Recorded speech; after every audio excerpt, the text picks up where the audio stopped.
right, guys, so we're going to start 2.6 part 2, solving rational equations. Part 1 was all about the operations where we did add, subtract, multiply, divide, and simplify complex fractions. Now we're going to do solving our equations, which is really just the same as solving any equation that we've done before, whether it be linear or quadratic. There's just going to be a step that we do first. So some of our hints, and again, you can put these in your notebooks as we go through. You can pause the videos if you need to, try some of the examples on your own before you look at the solutions, anything that is useful. And remember not to hesitate to email me if you have any questions on specific problems, even after I post the answer keys. So our big hint, and this is something that we've done before, is to get rid of all the fractions. All right, so if you can multiply through by the LCD of the equation, you can eliminate all the fractions, and then you'll be left with an equation that's either linear or quadratic or cubic or something that we already know how to solve. The one thing we do need to be aware of is it's possible to get extraneous solutions, which means you do all the math correct, but you get an answer, and when you go back to plug it back in, it doesn't work. All right, you've seen this before with square root equations and with log equations. So this is another situation where we have to be careful because the domain of rational functions is not all real numbers. We can't divide by 0. Okay, so let's look at a few examples. So our first example is going to be 3 over x minus 1/2 equals 12 over x. So what makes this a rational equation is that the x's are on the bottom of the fraction. Okay, you may have done linear equations or quadratic equations that had fractions in them, but having the x in the denominator, that's what makes this a rational equation. So identifying the LCD, which is 2x, it's the common multiple of all the denominators. All right. It doesn't have to be 2x squared. All the denominators could multiply to be 2x. That's the least common denominator.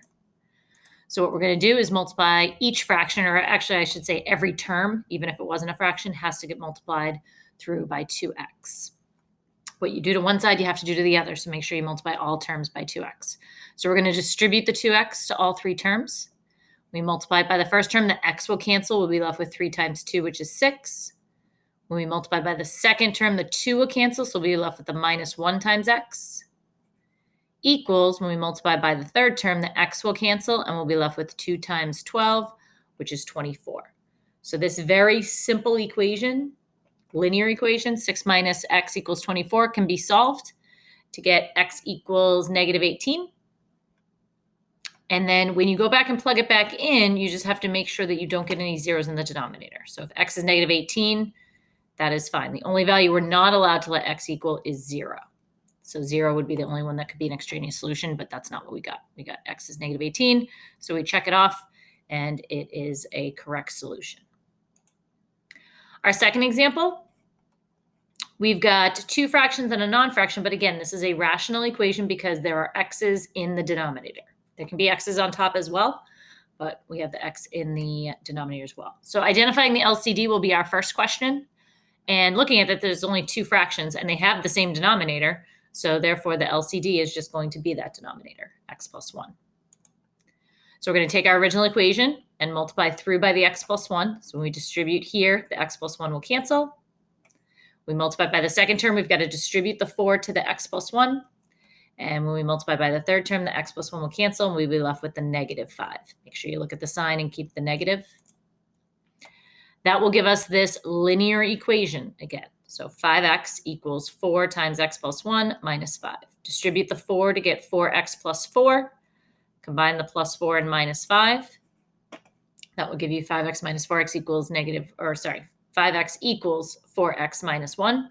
Subtract the 4x over, and we get x is negative 1. So that's our answer. But remember, we got to make sure we check it at the end.